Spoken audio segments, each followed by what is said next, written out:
Anong mensahe ang kailangang marinig ng mga Aquarius sa period na to? Pwedeng nangyayari na itong magiging reading natin or mangyayari pa lang.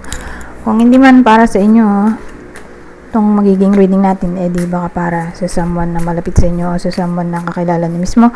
Baka may lumabas na gender, mamaya gawin niyo na lang energy, masculine at feminine energy. Pwede rin naman na huwag niyo nang pansinin ang gender. Hindi ko masasabi kung anong magiging reading, kung positive ba o negative. Depende. Kung anong mapipick up kong energy. Walang masama kung papanorin ang sun, moon at rising sign. Kasi baka din man sa mga yan ay mag-resonate na sa sitwasyon nyo. Dito muna tayo sa random prediction. Okay? So, after nito, doon na papasok yung collective readings. Dito may lucky card tayo. Cancer. So, pwedeng kayo mismo to kung meron kayong moon or rising sign na nasa Cancer. So, pwedeng kayo to. Or kung di man ganon, wala talaga. Kasi ano to Aquarius, di ba? Aquarius sun. Sabagay, pwede rin namang moon, rising. Pero again, basta nandun to sa big 3. Sun, moon, rising. Kasi may cross-watcher nga pala. Baka para sa kanila itong reading. Ngayon, kung wala talaga, edi sa kakilala nyo itong person nyo or kakilala nyo malapit sa inyo, Cancer. May lucky card, no? So, malamang suswertein sila. The book. Pero tingnan natin, ano pang ibang detalye dito. Heart. Oh, may secret admirer sila. Yun yung lucky dito. Or pwedeng crush din sila nung crush nila. Specifically, kung ang crush nila ay Cancer. Kasi mahirap hanapin, 'di ba? Yung moon, rising, malalaman mo lang naman kung meron kang birth time, birth place. Kung wala, di sun. Kung ang crush nila ay nasa sun in Cancer, ayan. Malaki ang chance ng reciprocation ng feelings. Kasi para may hidden desire dito.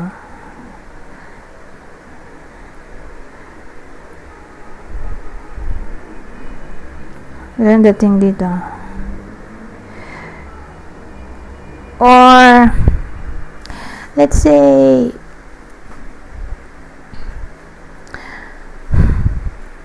pwede rin confession na nararamdaman. Regardless kung anong nararamdaman. Pero more like relationship kasi may heart tayo Love doon, Confession ng feelings. Siguro doon papasok yung regardless kung anong topic ng pinagawayan. So, apology. Pwede rin.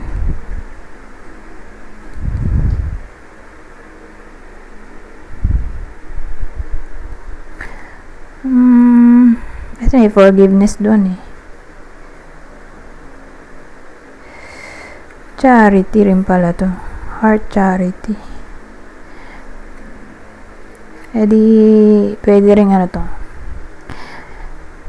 May tutulong in times of crisis mula sa unexpected person. So, yung unexpected person pala ay Cancer. Hindi nyo nakalang tutulong sa inyo. Ay, Cancer? O, ganun. Ganun dating. In times of crisis,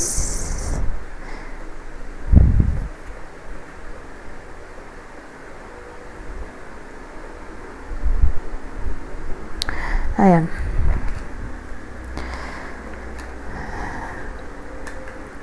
Anyways,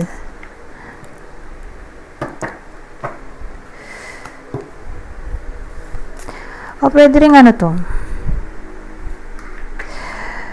masi-surprise ang iba sa inyo when it comes to relationship, lalo na yung mga in a relationship. Who knows, baka ano to, engagement na, wedding, pag live in na or move in together. Parang may ano siya eh, good news, kasi may lucky card eh, tungkol sa relasyon, kung in a relationship, kasi puro single yung sinabi ko. Anyways, ito naman tayo sa susunod. Dito naman, Scorpio. Excuse me. Oh, success. So, same instruction. It's a big 3. Sun, Moon, Rising, diba? In Scorpio. Kasi may ano nga eh, cross-watcher, diba? Kaya hindi to purong Aquarius. Pero again, Aquarius at Scorpio ay doon naglalaro sa Sun, Moon, Rising. So kung wala kayong ganon, literal na Aquarius lang, at wala kayong Scorpio, edi baka person nyo to or kakilala nyo malapit sa inyo. Success, oh. Ang ganda nung combination.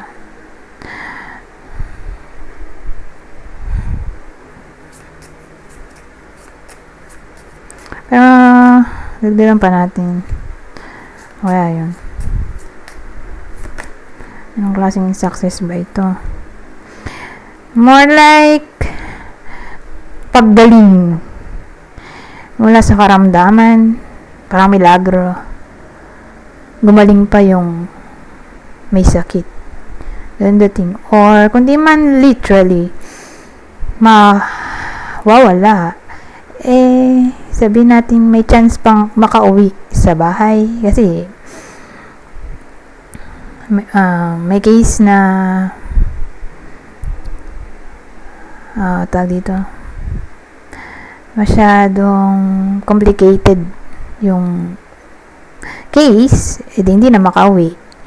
So sa case na to, may chance pa makauwi. Ibig sabihin, gagaling pa, may recovery, pero hindi nga lang 100%, at least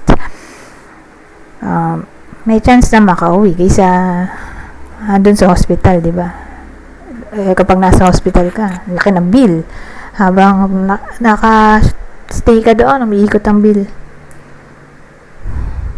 So dito may recovery na lang, regardless kung mild or severe yung case ng health. Doon papasok yung success. Kasi ito illness eh, ito healing, ito success. So again, Scorpio. Or sabihin natin may naman to sa mystery. So misteryosong gumaling mula sa pagkakasakit.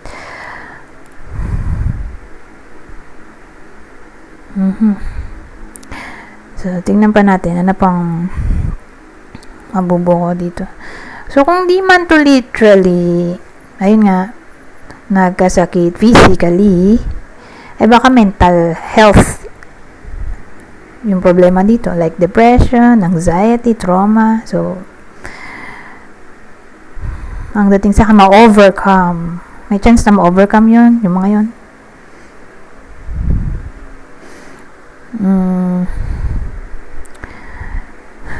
So ano pa, kung hindi tungkol sa health,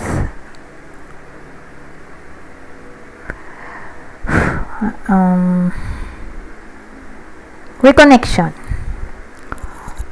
Diba, may block, may nang-block sa inyo, so unblocking posible, may nang-ghost, so yung nang-ghost may chance pang bumalik, yung ganong scenario. From no contact may reconnection. So doon papasok yung success, kasi may ano tayo dito, coffin, so parang namatay yung connection. So, dito papasok yung healing or growth. So, na-stagnant. Kung may stagnation, di may progress. So, again, reconnection.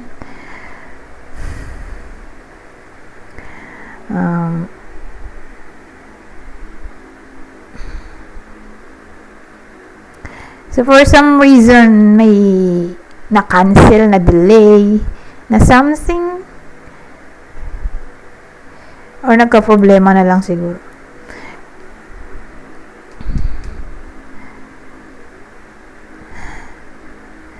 May chance pa ng may second chance pa, ayun. Then the thing. So, kung nag-fail, yun na lang. Kung nag-fail sa una, may second chance pa.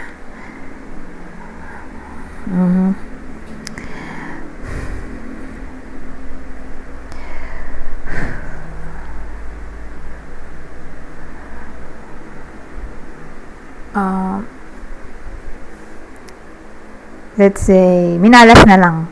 Problemado yung mga tao, let's say, ganon. Or minalas for some reason. So, dito may chance baga na maiba yung sitwasyon. So, doon papasok yung transformation since may butterfly dito.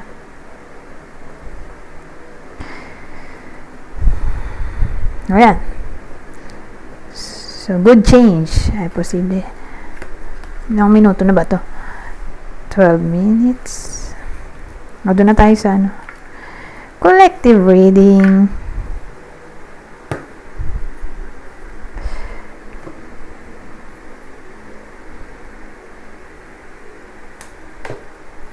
So, ulitin ko.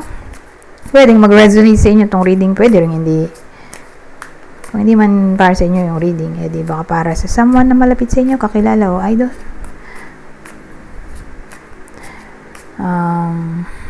Ano ba yung dialogue ko? Nalimutan ko na. Pwede nangyayari na to o mangyayari pa lang. So, magsimula na tayo. The Strength, Chariot, High Priestess.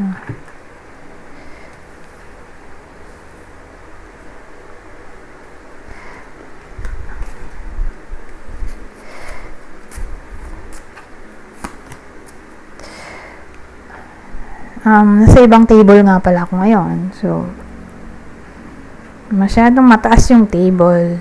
Ngayon, hindi ko makita yung cellphone ko. Minsan, di na nakikita yung card sa cellphone. Kasi, hindi ko na namamalayan. Kasi, ang taas nung table nga. Pero dito, maganda kasi maluwag. Doon naman sa isang table ko, masikip. Pero kita ko yung cellphone. Pag dito, sa pwesto ko ngayon,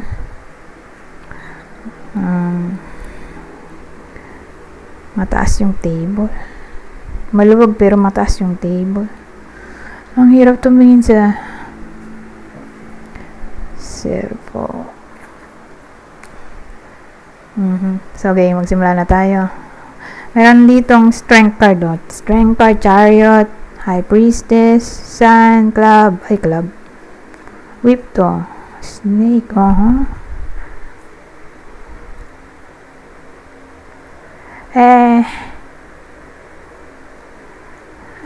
to? Nag-away Pwede nangyayari na to or mangyayari pa lang.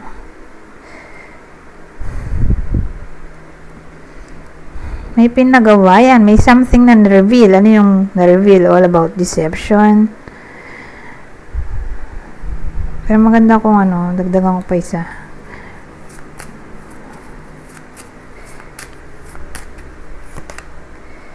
Night.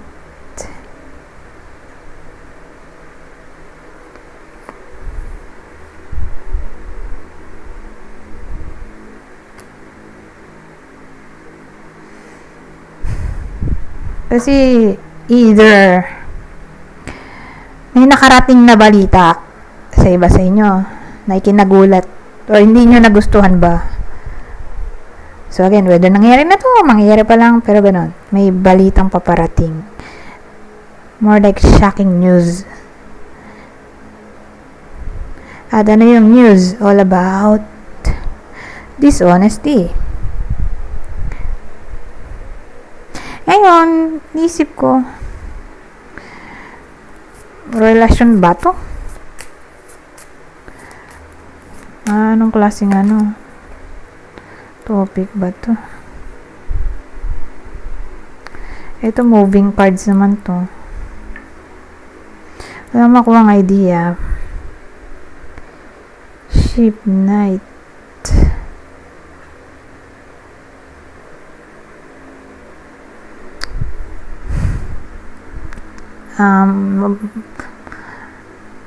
Nag-away, di ba? May na-reveal, nag-away. At ang pinagawayan, probably third party. Ang third party ay new person. Hindi siya ex. Di ba usually ang third party ex? Dito new person. So, ibig sabihin, hindi niya pa nakakarelasyon. Whether ka-workmate to, friend, or ewan kung sino to. Pero new person. Hindi niya ex. Ngayon, yung mga bida dito ay probably magkalayo sila. Whether nasa abroad yung isa or nasa Pilipinas lang din, yun nga lang napalayo yung isa dahil sa work or na-relocate for some reason. So, in short, long distance relationship yung clue natin. Ngayon,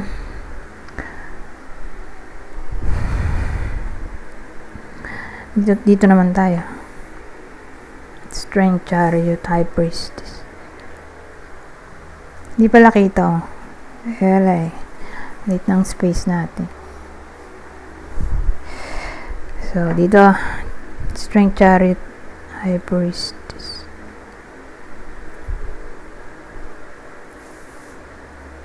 Ang dating nagpapakatatag dito,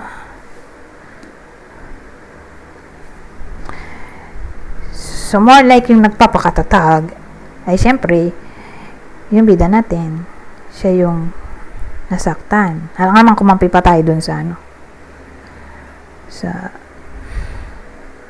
villain, di ba? So dun tayo sa nasaktan, inapi. Ang mangyayari kasi ayun nga, so try niya magpakatatag, to try niya mag-move on.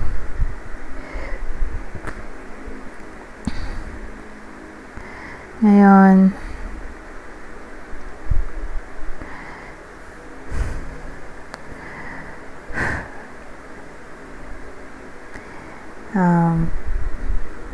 clarify natin tong High Priestess.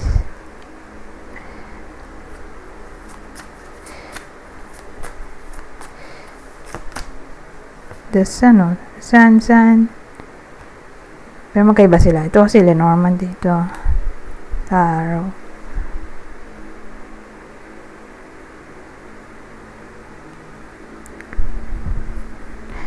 Ang dating sa akin, matututo. Yung bida natin. Siyempre, bida Aquarius. Matututo yung bida natin. Or, sabihin natin, hindi tumatama sa inyo, pero tumatama sa kakilala nyo. Siya yung bida. So, bida na lang. So, ang dating natututo yung bida natin na gamitin ang kanyang intuition. Ang dating kasi lagi siyang nagdududa, tapos hindi niya pinaniniwalaan yung panaginip niya, yung psychic abilities niya, intuition, ganyan. Parang nagkakaroon na siya ng hint. Kaya lang, sa sobrang pagmamahal, ini-ignore niya yung red flags. Ganun dating Pero this time, yun na yung awareness niya na tawag dito, makinig sa intuition at hindi baliwalain. Siguro yung bida natin ay masyadong logical. Malamang kung Aquarius to, hindi siya basta-basta naniniwala sa intuition. For this time, dun niya na-realize yung value or may realize yung value ng intuition, dreams, patterns, repetitive numbers, yung mga ganyan. Ganyan scenario. So, ano pa? Ano pang scenario? After nun, so, dito na papasok yung future outcome. So, after nito, ito na. Isusunod na ang kabanata. Or future outcome.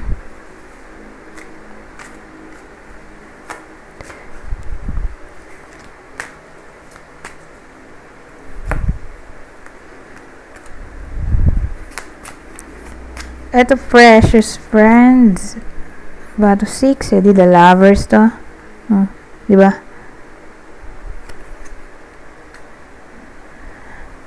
Hermit.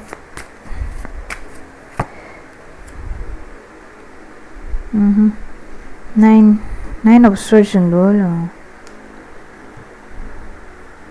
Ito kasi yung topic ng relationship. Nag-i-introspect siya dito eh. Nasa sobrang pagmumuni-muni niya, hindi na siya makatulog. Sa bagay, hindi biro kasi yung nangyari. Kasi nga may betrayal dito, cheating in short.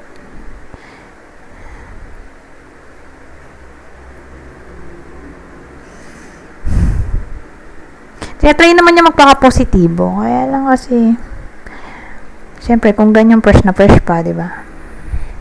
Mahirap kontrolin ng feelings. Mahirap hindi masaktan. Mahirap hindi mag-isip. Lalo magkaiwalay, long distance kasi to. O, di ba long distance na nga. Tapos nagka third party pa. So, pag ganun long distance, magkaiwalay. Kaya nga separation. Or, baka nga nag-lead na.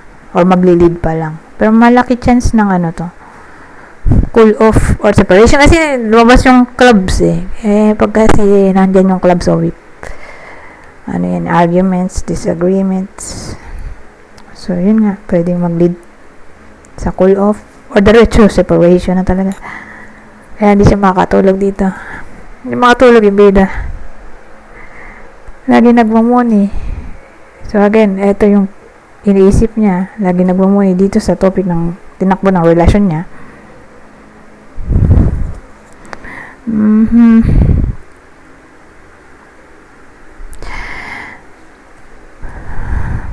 Teka.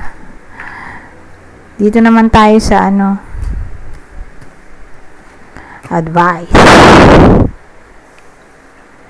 advice sa ganitong klaseng sitwasyon.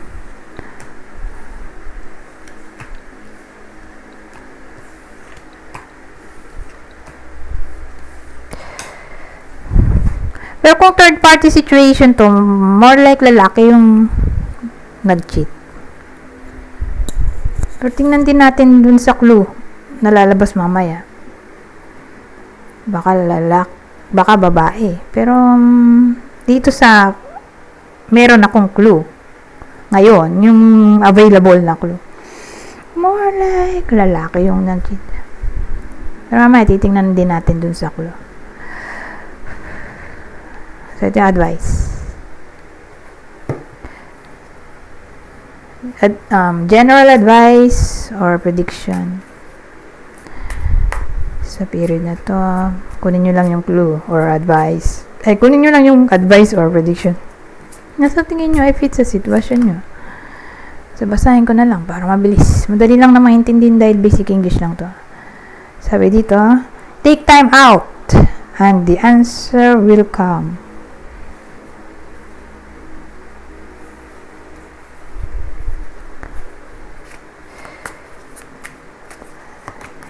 Diretsuhin na nga natin para mabilis.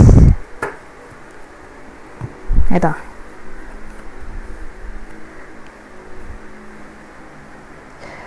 So, sabi, take your time to think before you act.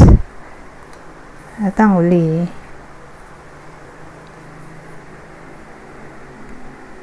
So, sabi, continue to solve issues in practical ways.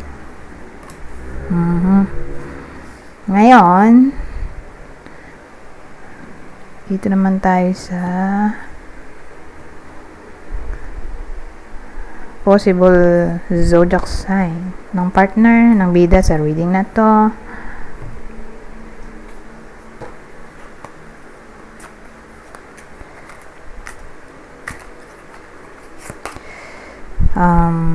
Kapwa nila Aquarius, yung possible person nila, partner, or isa sa water sign, Cancer, Scorpio, Pisces. Pero specifically Aquarius, mulit kapwa nila Aquarius. Aquarius. Or isa sa water sign, Cancer, Scorpio, Pisces. Ngayon, dito na tayo sa sinasabi kong ang clue.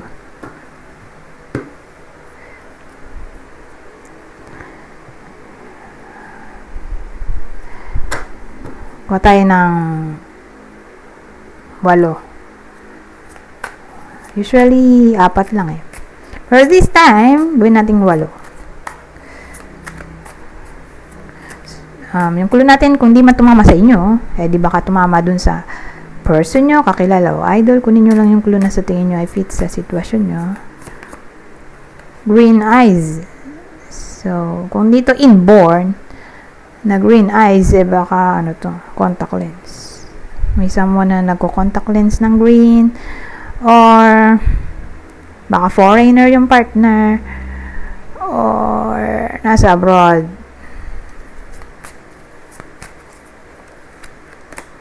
Short. So, may someone na short. So, sa pananaw ko lang sa tansya ko, yung short ay 5'3" pababa. Yung height, may someone na ganoon. Ito, may clue rin tayo, baby face. So, itsura niya, baby face. Ito naman, facial hair, ready? May box sa mukha, facial facial hair. Baka ganyan. May bigote, may balbas. Or baka bigote lang. May iba kasi balbas, walang bigote, balbas lang. So, depende. Basta may buhok sa mukha na lang.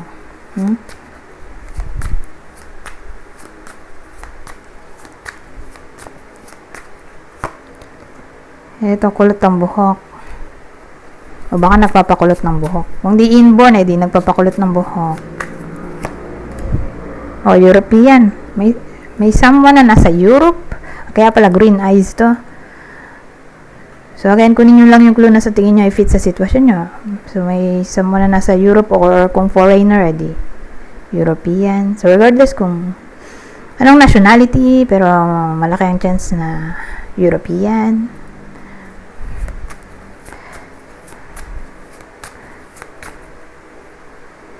Or nasa Europe. Tooth gap. Ayun, tooth gap. So, may uwang sa ngipin or hiwa-hiwalay. May clue tayong ganon. Hiwa-hiwalay ngipin. Or may uwang. Ito, oval face. So, shape yan ng mukha, oval.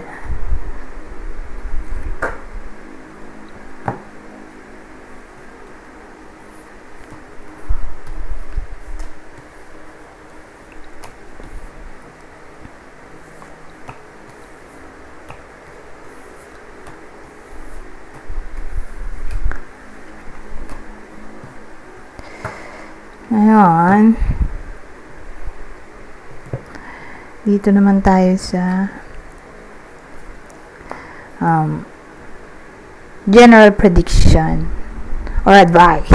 Pero this time, specific yung subject. At ang subject ay tungkol sa love. Kalimutan ko ano bang deck to. Pero pag ganito, more like Love Oracle to.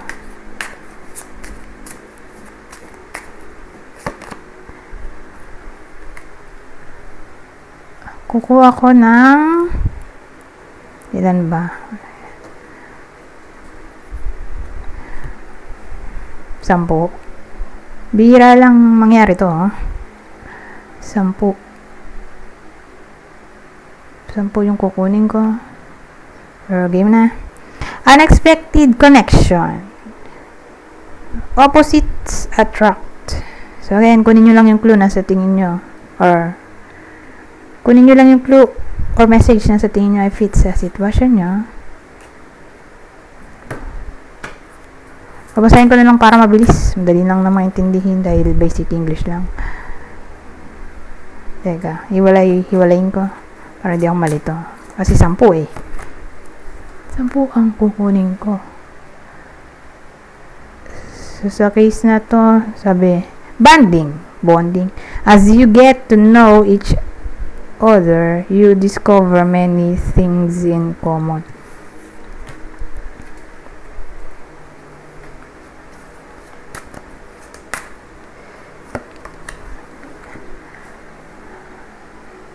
Ito. Life partner. Your romance is stable and ready to go the distance. 3 na yun. Ito, pang-4. Ito maganda, soulmate. Soulmate. You have found your romantic counterpart.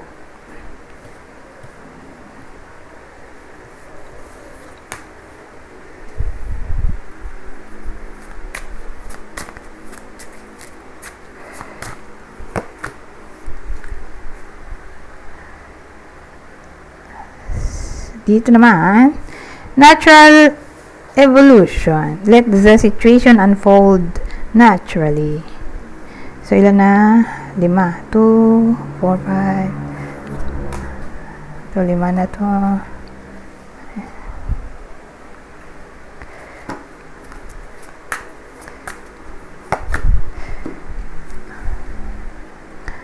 So, dito naman,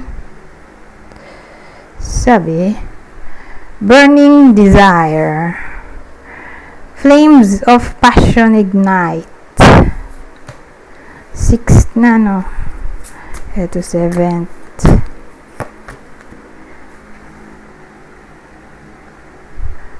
Sabi naman dito, dreams come true. Have faith your rainbow will come smiling through. Ito pang 8.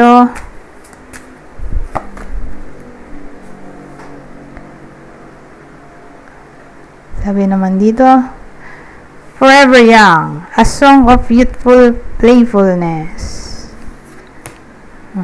Ito pang 9.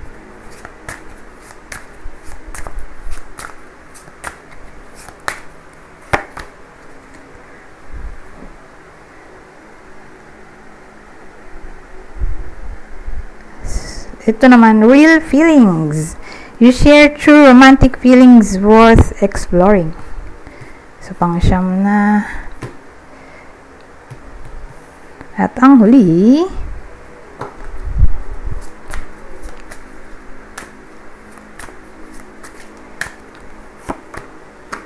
kanina soulmate Dito twin flame naman.